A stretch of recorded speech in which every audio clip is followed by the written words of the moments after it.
It's a new era of pioneers, star sailors, thinkers, and adventurers. Go. Prompt, go. CD8, go. Fido, go. All right, go for launch. Our destiny is always to go and see what's further and what's next. Fido, I'm going to make the launch.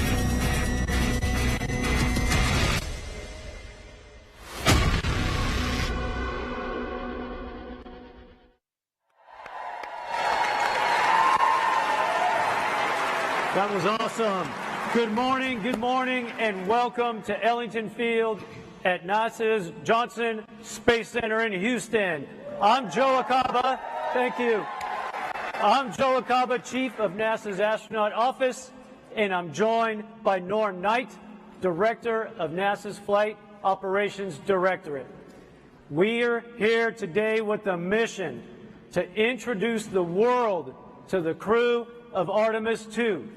4 names, 4 explorers, 4 of my friends answering the call to once more rocket away from Earth and chart a course around the moon. Well, Joe, I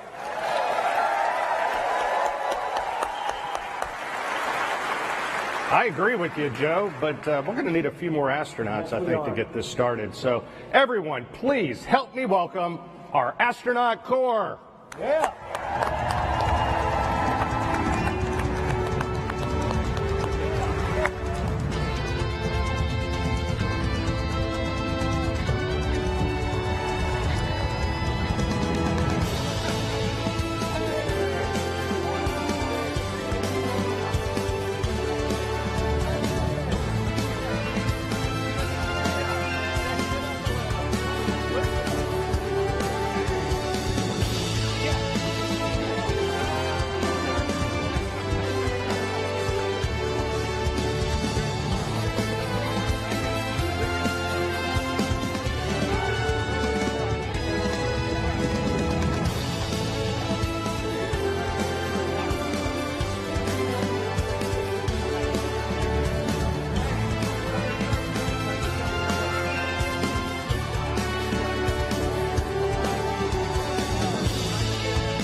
Look at that sea of blue. Let's give them another round of applause.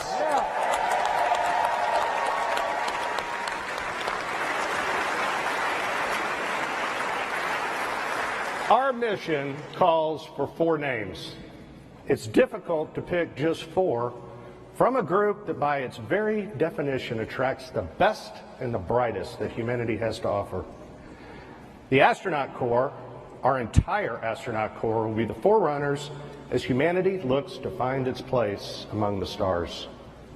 So that while we may be recognizing 4 individuals today, I want to thank the entire astronaut corps for their dedication and sacrifice as we ask them to strap into our current and future spacecraft, take those next steps to do the things that are hard so that others might follow behind them.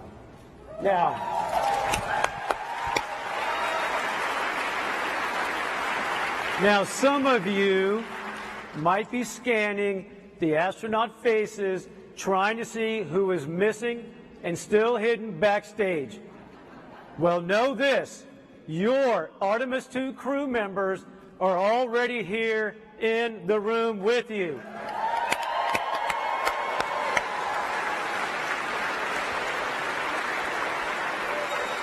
But Because I love you all, I'm going to give you one hint. I am not one of them.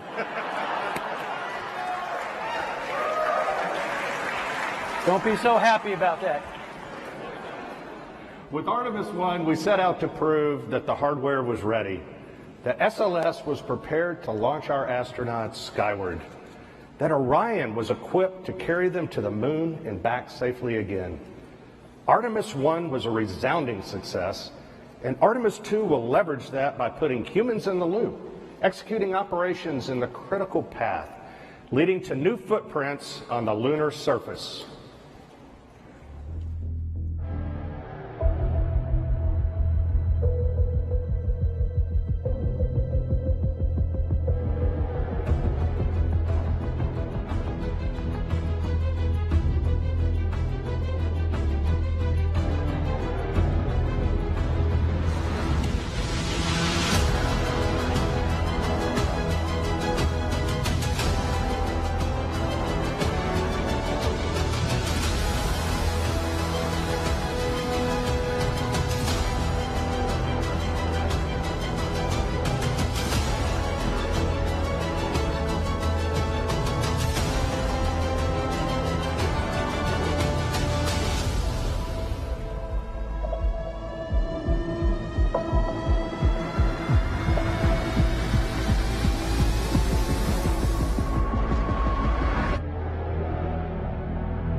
This flight will be challenging, but we face that challenge with the confidence that the people working beside us are up to the task.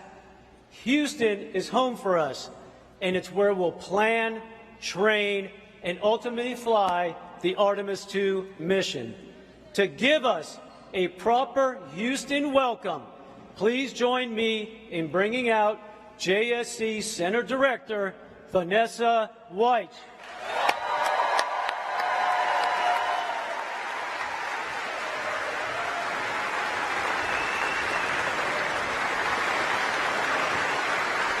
Thank you, Joe. Good morning. I'd like to welcome everyone here today to Ellington Field. NASA's Johnson Space Center is home of America's Astronaut Corps, mission operations, and foundational human spaceflight programs.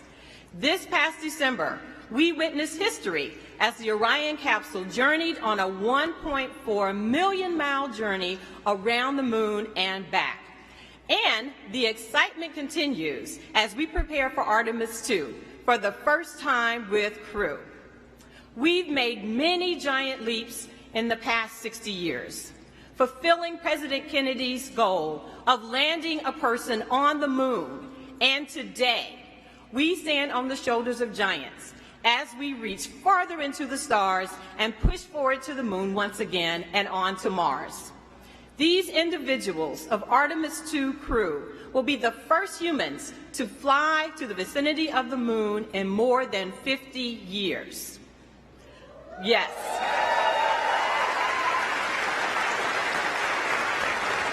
I'd like to take a moment to recognize those who paved the way, our Apollo legends, who are with us via the NASA Alumni League. Will you please wave?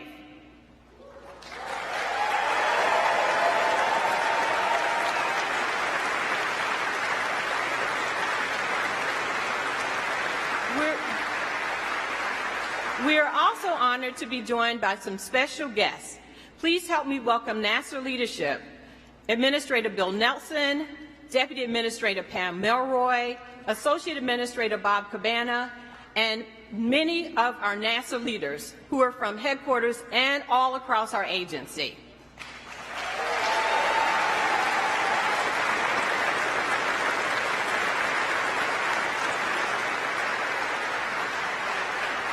We're also pleased to be joined by the international community. Representing the Canadian Space Agency is Minister Champagne.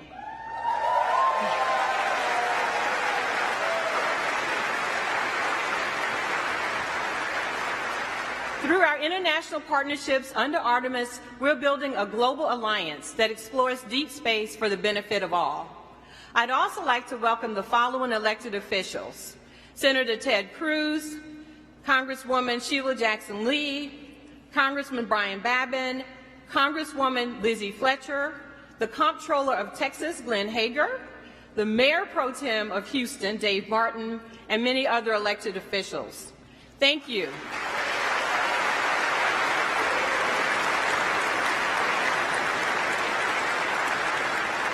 We're very appreciative of your continued support. Last but certainly not least, I'd like to give a shout out to the NASA workforce and all of those across the agency who came together to make this a very exciting moment and this moment in history happen. So thank you to our workforce.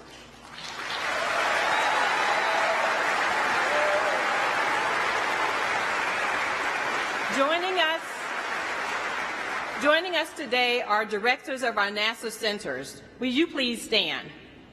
So my colleagues.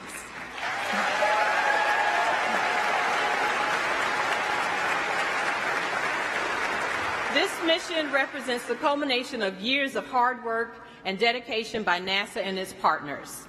This is an exciting time for those working on the International Space Station, commercial crew, commercial LEO destinations, as we continue using those platforms and conduct deep space exploration with the Orion, Gateway, Human Landing System, and EVA programs. Together, our team of civil servants and contractors are enabling the success of the Artemis program.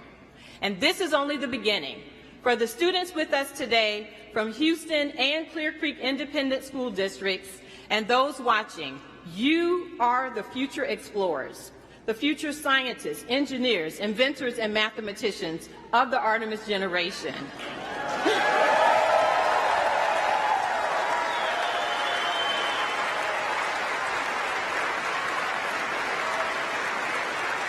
Under Artemis, we will explore the frontiers of space and push the boundaries of what's possible. You may walk on the moon or be one of the many explorers who venture onward to Mars. We're all looking forward to you being a part of our mission, and I can't wait for you and everyone to meet our Artemis II crew. Thank you.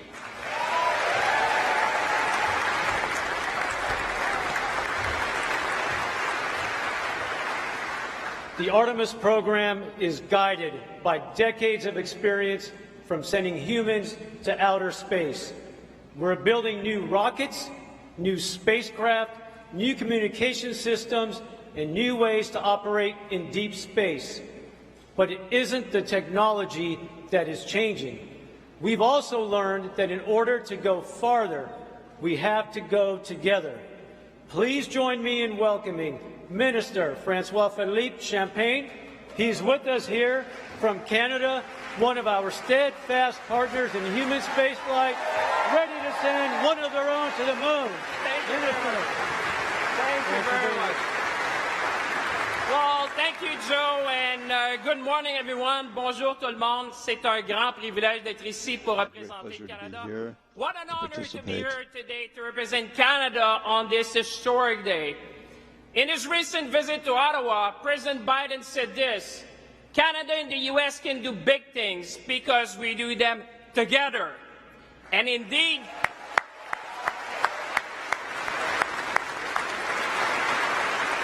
Indeed, 50 years after the end of the Apollo missions, we are going back to the moon. Back to the moon. Think about that for a moment. The moon. As minister responsible for the Canadian Space Agency, I know Canadians could not be more proud. Proud to have for the first time a Canadian astronaut who will travel to deep space as part of the Artemis II mission. Proud that we will be contributing to the future of the Lunar Gateway with the unique Canadian innovation, Canadarm3. Proud that Canada will design, build, and operate a lunar utility vehicle to support operations on the lunar space. And proud of the 60-year plus of collaboration between NASA and the Canadian Space Agency, a partnership which is fueled by bold initiatives and scientific excellence. And most importantly, Canadians could not be more proud to share this moment with our American partners and friends which are here today in Houston.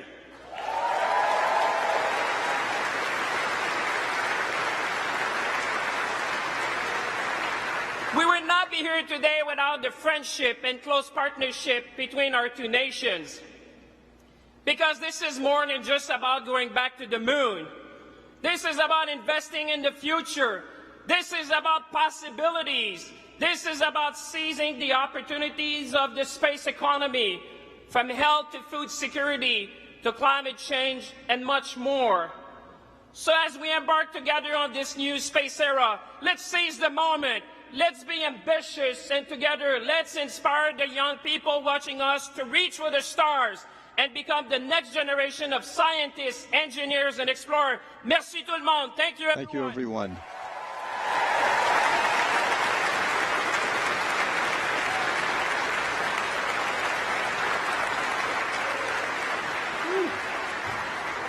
He pumped me up. That was nice.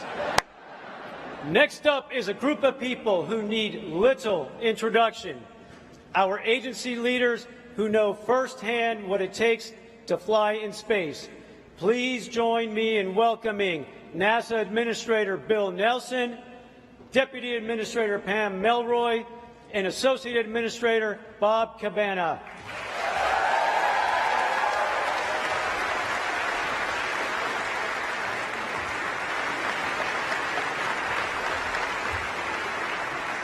Hey, everybody. Members of the NASA family and the Canadian Space Agency, my colleagues, my former colleagues, members of Congress, members of the Artemis generation, we are going.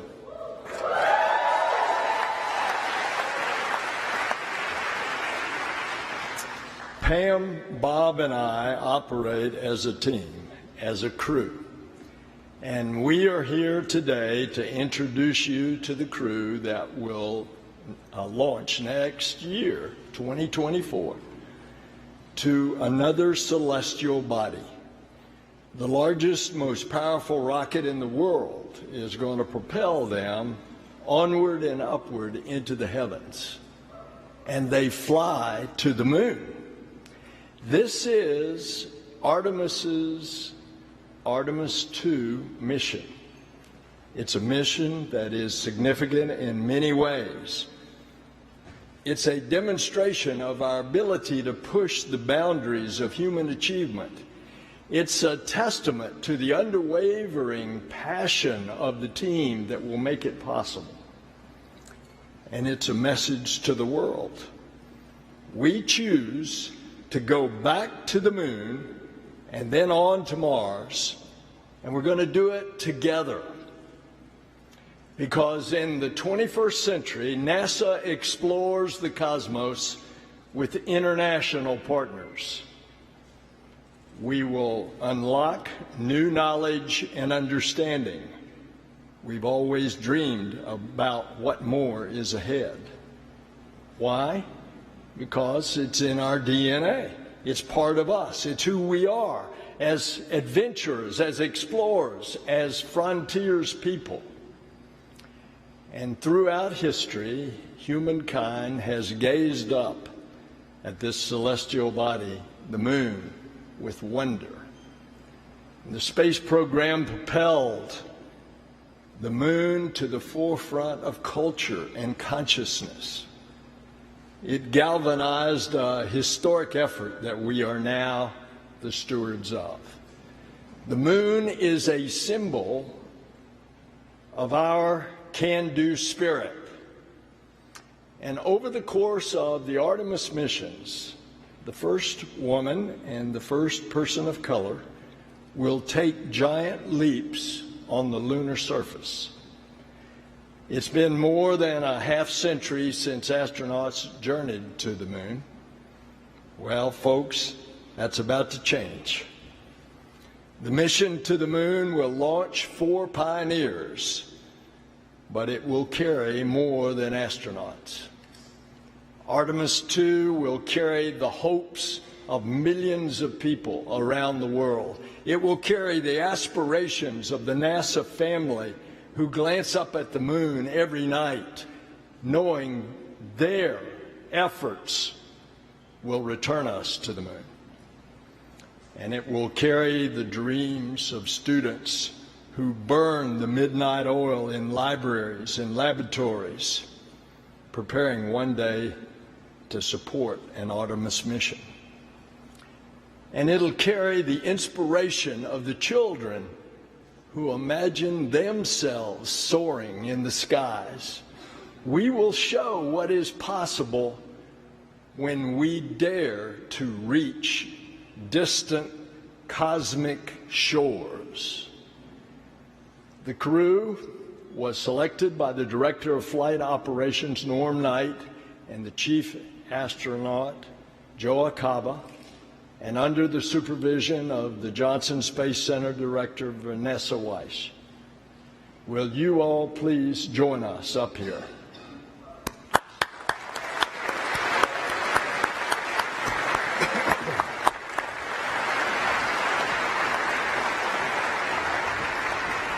And I want to acknowledge again our Canadian partners, Minister Champagne, Francois Philippe. Will you please come up, please?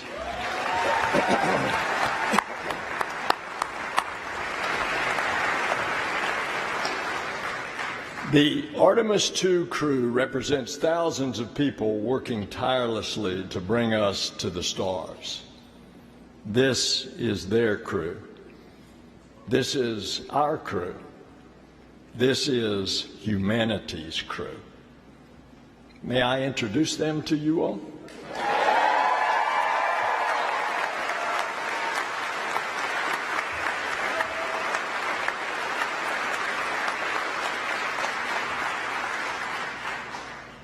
She's an engineer who got her start at Goddard and is no stranger to breaking records, logging the longest continuous space flight ever by a woman, your mission specialist, Christina Hammett-Koch.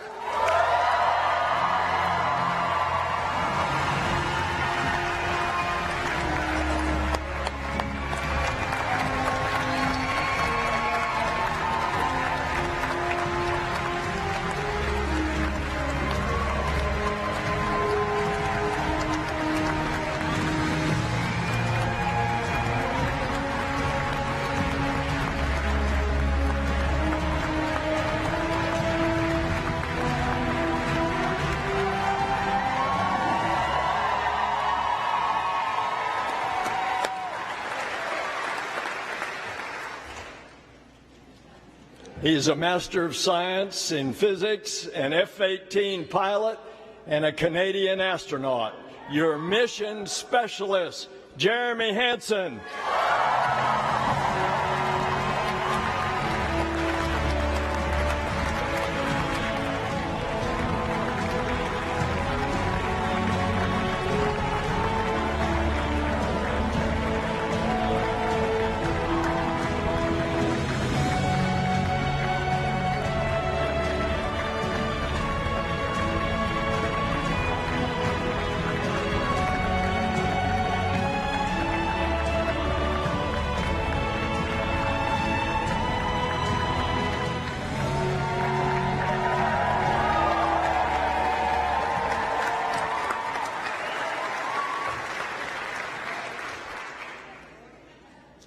He's a naval aviator and test pilot that's flown over 40 different aircraft, most recently the first operational commercial crew mission.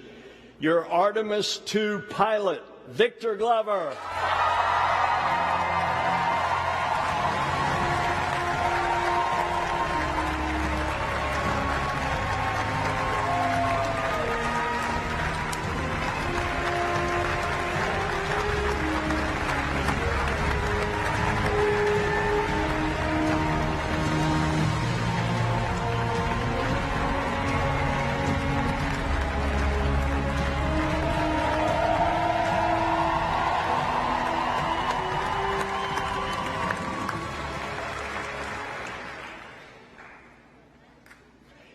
He's a decorated naval aviator, test pilot, and leader of the highest character, your Artemis II commander, Reed Wiseman.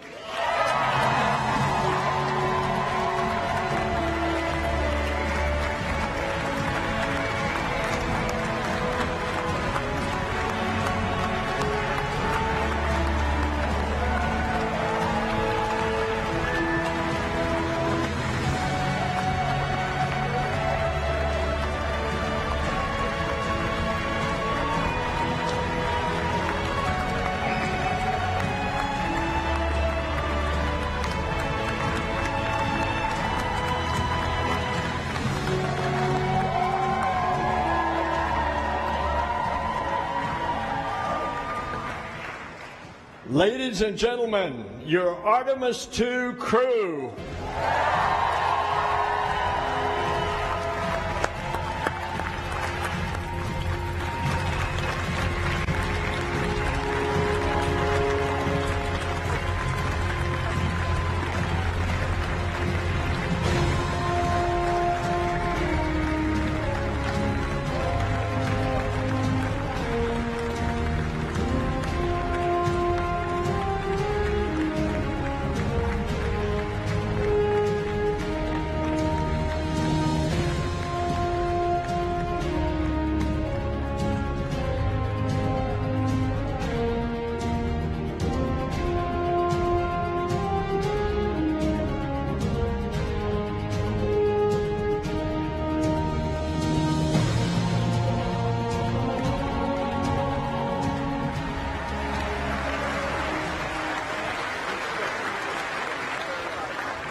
All right, thank you, Administrator Nelson. And the hard part's over now, right? Yes, sir. All right, good. Well, Reed, Victor, Christina, and Jeremy, I am so proud to have you four standing here in this moment. You are the right crew for this mission. You are the future of Artemis, and it looks bright with you at the controls. As head of flight operations, I have the privilege of getting to know each and every astronaut. The best part of my job, is that I'm surrounded by people who inspire, who give hope to those that might follow in their footsteps. Christina, with a work ethic and willingness to lend a hand that only someone who spent their summers working on a farm growing up can have, your relentless drive is unmatched. You have already made your mark in the remote corners of our planet. You have already been in the history books as a record-setting astronaut. You're a trailblazer and a role model for every generation to come. You've already been advocating and uplifting children in your community, and I know that you are just getting started. And as the only professional engineer in the crew,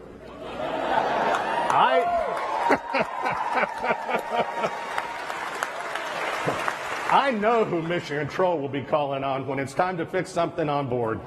So we appreciate you.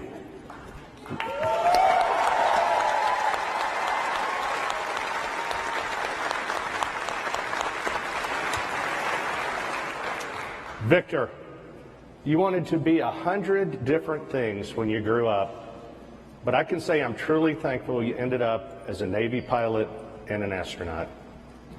Like so many, seeing other astronauts take flight planted the seed. And when you heard Pam Melroy speak at a test pilot conference, that was the moment you decided to apply. So Pam, thank you for inspiring others.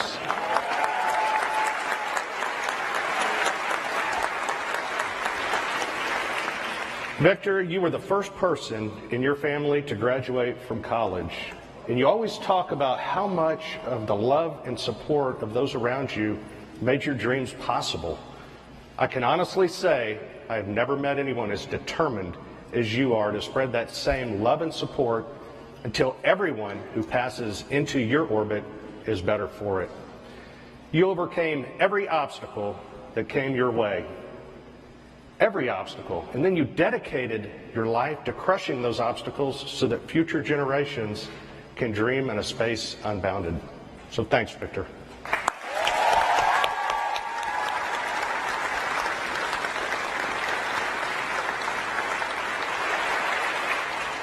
And finally, read and explore from the beginning. The forest of your youth might be smaller than the frontier that you're heading for now, but this was always you. It's what you were meant to be.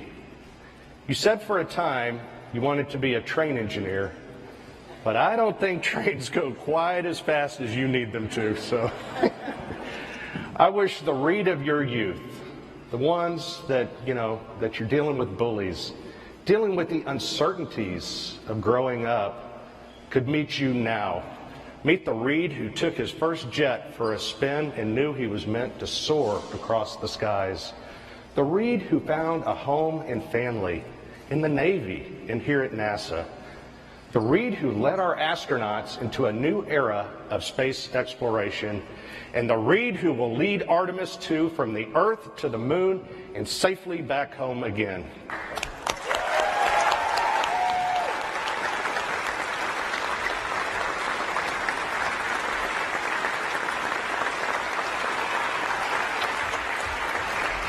All of you will lead us into this brave new frontier.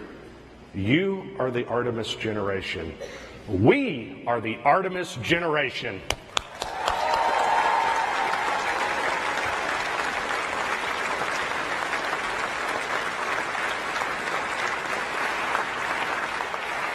And with that, I will hand it back over to our neighbors to the north to talk about Jeremy, who will take his own place in history.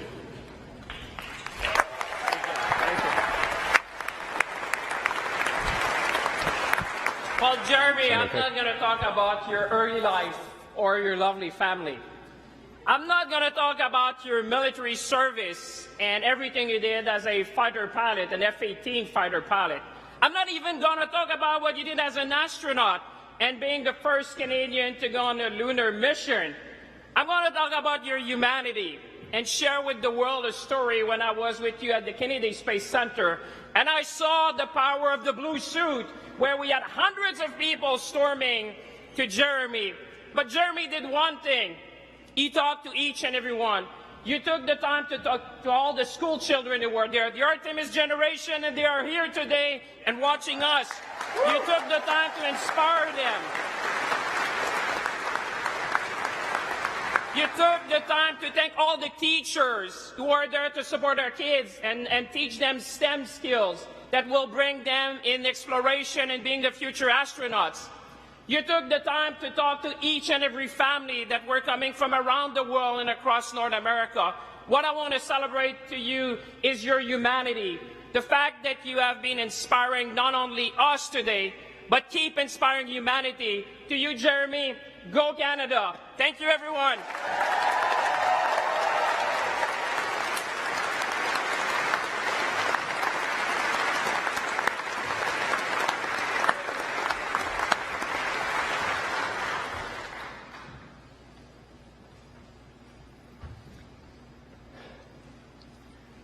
So here we have it. Reed, Victor, Christina, and Jeremy. Each of these adventurers has their own story, but together they represent our creed, e pluribus unum, out of many, one. This is the power of space. This is the power of our space program. It unites people. It brings them together. It brings parties together to explore, to discover, to dream. Together we will usher in a new era of exploration for a new generation of star sailors and dreamers, the Artemis generation. Together we are going to the moon, to Mars, and beyond.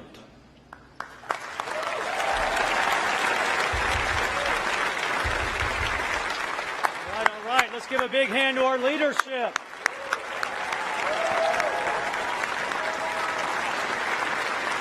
All right, you've heard from us, so now it's time to hear from your crew. I'm going to clear the stage, and I'm going to turn things over to our Artemis II commander, Reed Wiseman.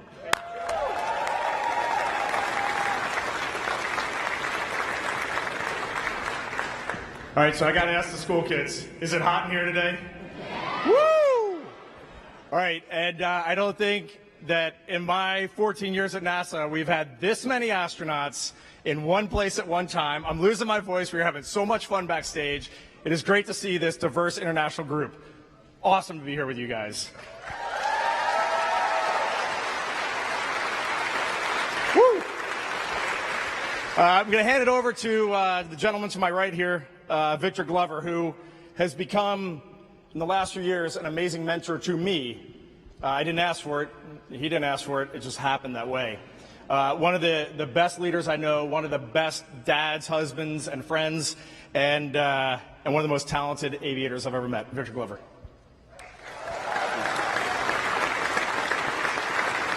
Thanks, Reed. I appreciate that. Wow, what a day. Look at all of this. This is amazing, isn't it? I mean, after all of that, I feel like Denzel Washington should be up here talking to you. But you just got us. I want to thank God for this amazing opportunity. And I think I speak for all of us. I want to thank our families for the amazing support. It is your love and support that has made this journey possible. Please give them a round of applause.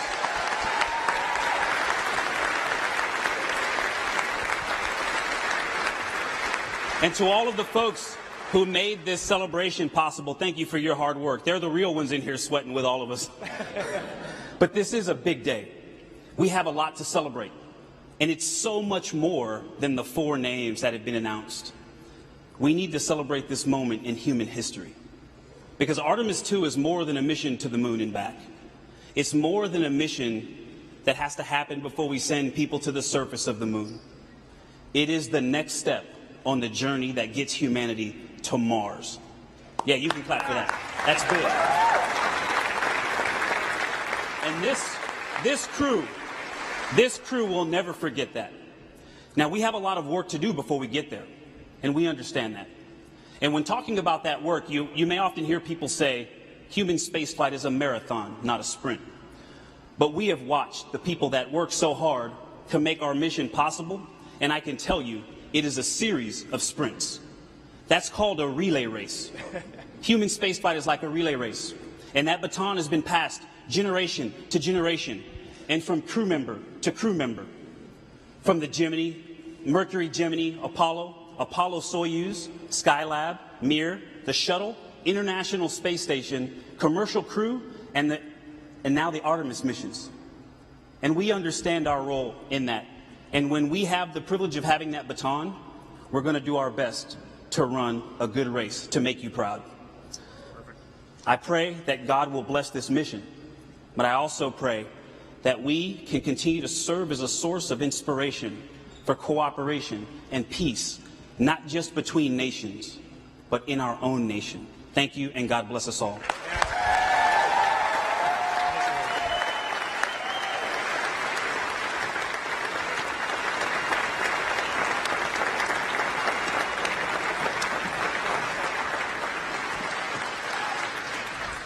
Thanks, Victor. Awesome words.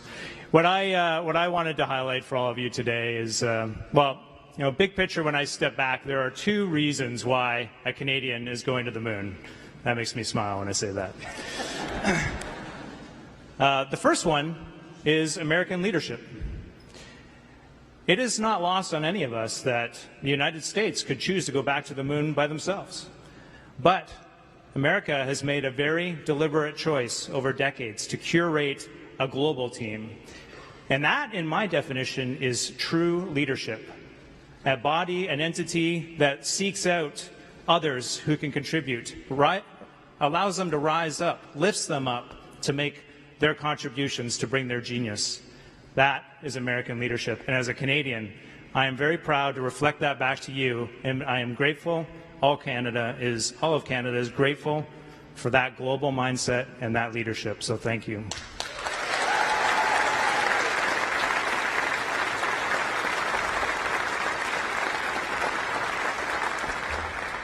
The second reason is Canada's can-do attitude. Yeah.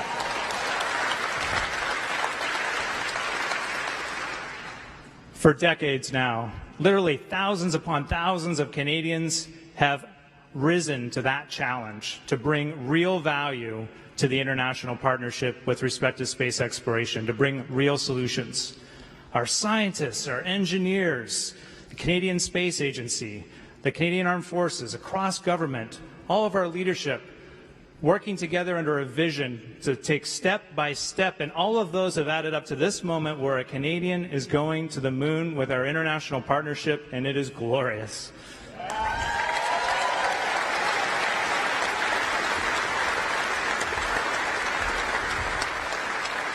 So at the end of it all, I am left in awe of being reminded what strong leadership, setting big goals with a passion to collaborate and a can-do attitude can achieve. And we are going to the moon together. Let's go.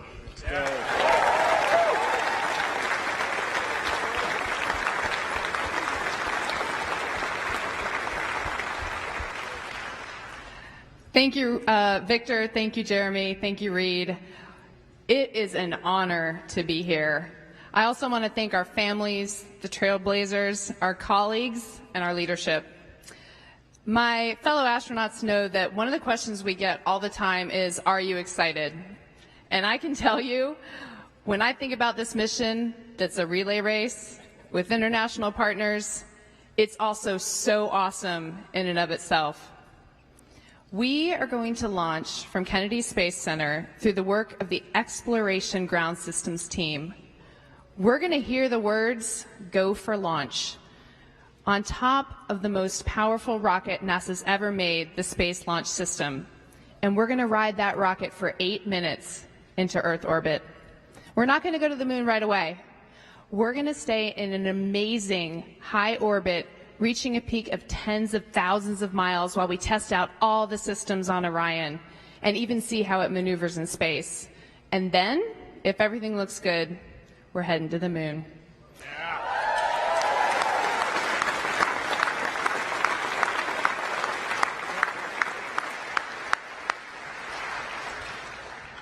It will be a 4-day journey, going 250,000 miles, continuing to test out every bit of Orion, going around the far side of the moon, heading home, going through the Earth's atmosphere at over 25,000 miles per hour and splashing down in the Pacific. So, am I excited? Absolutely.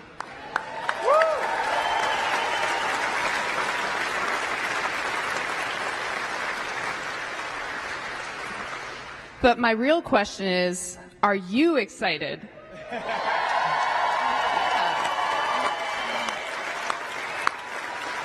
I see you. And I ask that because the one thing I'm most excited about is that we are going to carry your excitement, your aspirations, your dreams with us on this mission. Artemis 2, your mission.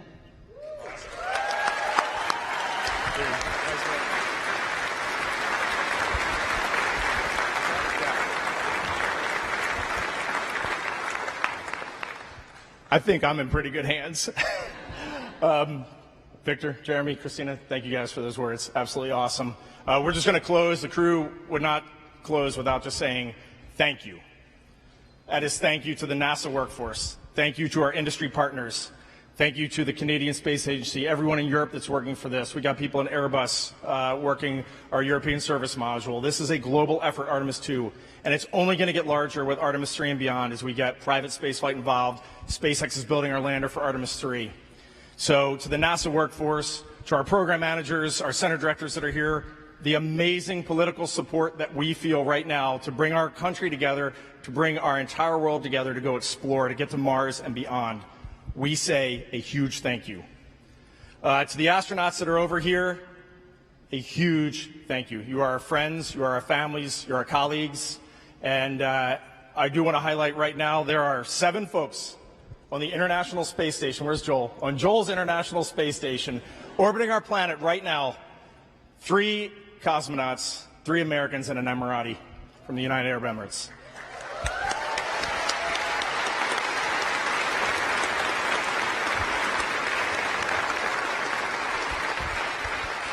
If any of you over there are looking for heroes today, go Google these folks because they're our heroes. And I definitely want to call out our friend Frank Rubio, who has already spent 6 months up there. And Frank is going to spend another 6 months due to an issue with his spacecraft. So he'll be up in space for over an entire year. All right, that man is a hero, for sure.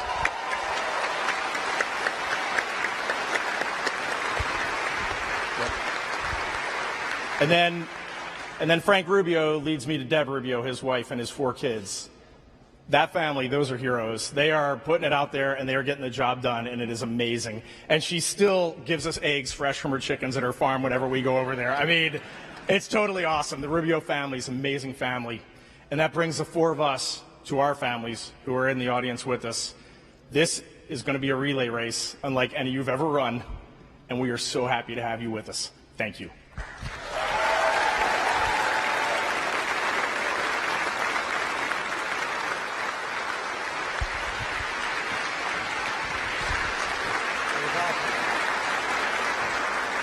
Got more you want to say, Reed?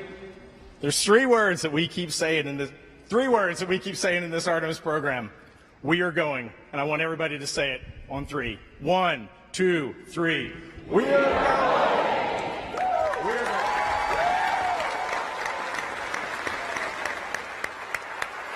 That was awesome. I got to say, you guys choked me up a little bit, so I appreciate that. I want to thank you all for sharing in this moment today. Thank you to all of our speakers and esteemed guests, and thanks to our crew, Reed, Victor, Christina, and Jeremy, as they get ready to embark on this journey. I'll ask all of my fellow astronauts to join us back up here. Come on up, everyone.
I love this office, and as you can see, we love each other. We need a picture.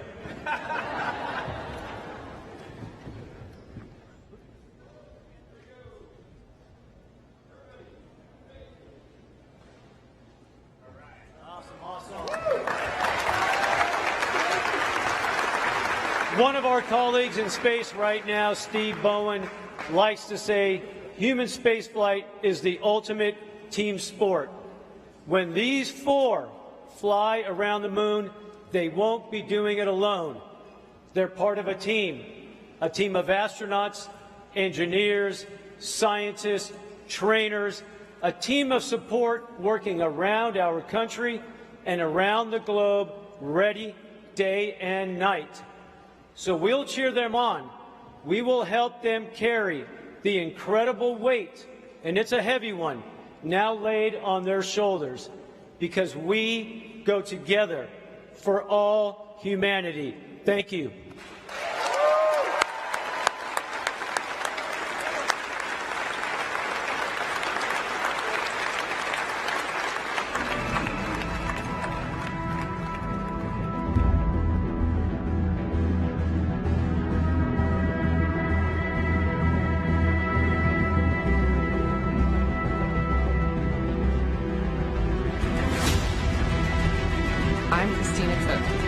Specialist.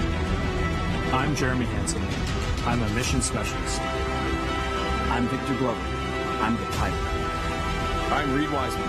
I'm the commander for the Artemis 2 mission to the moon. To the moon. To the moon. To the moon.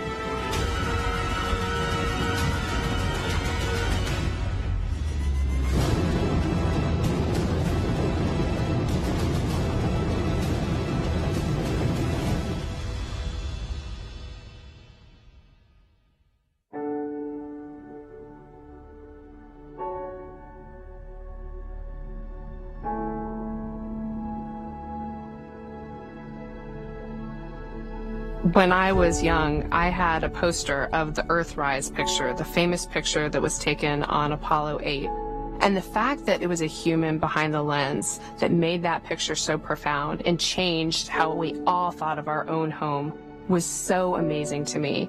The moon is not just a symbol of thinking about our place in the universe. It's not just a symbol of exploration. It's actually a beacon for science. It's a beacon for understanding where we came from. You know, pushing ourselves to explore is just core to who we are. It's a part of being a human. That's our nature. We go out there and we explore to learn about where we are, why we are, understanding the big questions about our place in the universe. The exploration we're doing is the first few steps on the path of getting humans to Mars. The Artemis campaign of missions have set such an ambitious goal for humanity that it's inspiring contributions from around the globe. Not just one nation is inspired and moved by this, but nations from around the globe are coming together. When I look at the Artemis 2 crew with Victor, Christina, and Jeremy, they want to go do this mission. They are keenly driven. They are humble to a fault. It is so cool to be around them. Artemis 2 is a huge mission, but I hope we will look back and realize that this was one tiny step in humans on Mars and a sustained presence on our moon. Artemis 2 will be NASA's first crewed flight test of the Space Launch System rocket and Orion spacecraft around the moon. To verify today's capabilities for humans to explore deep space and pave the way for NASA's long-term human and scientific presence on the lunar surface. We are ready. We are going to the moon for all of humanity. We are Artemis.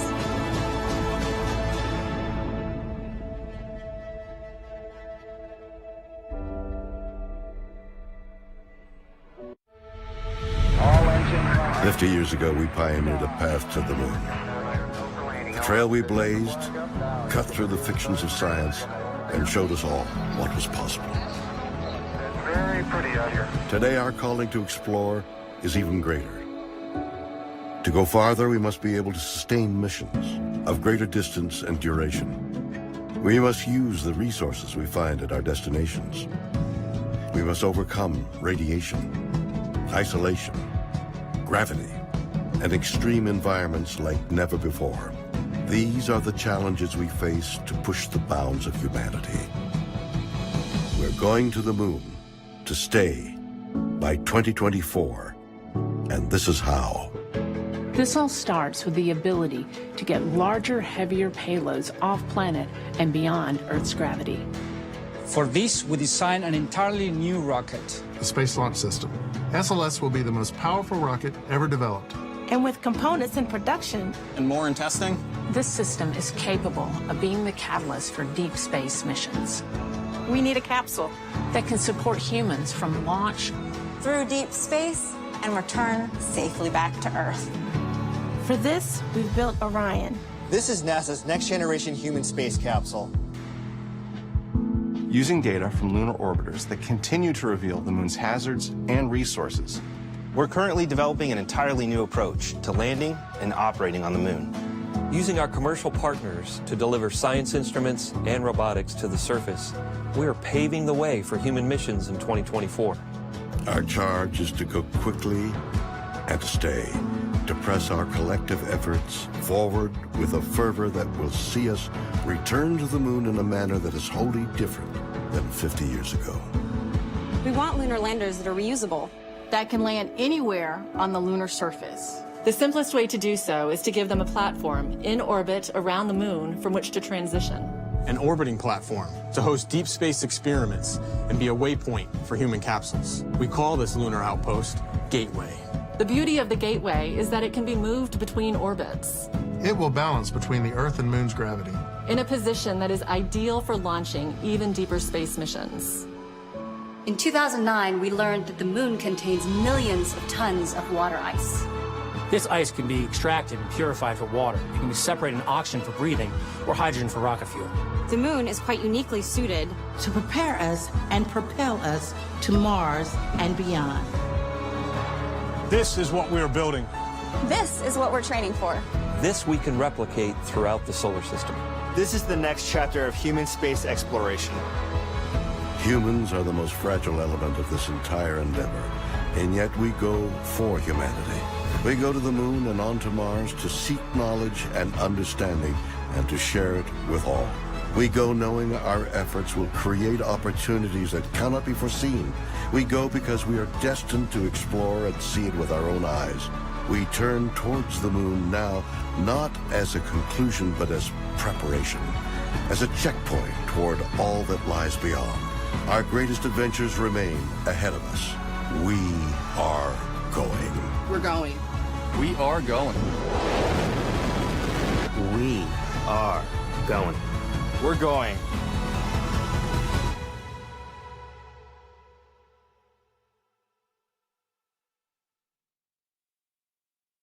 We are going. The history of this agency is marked with broken barriers, once viewed as impossible.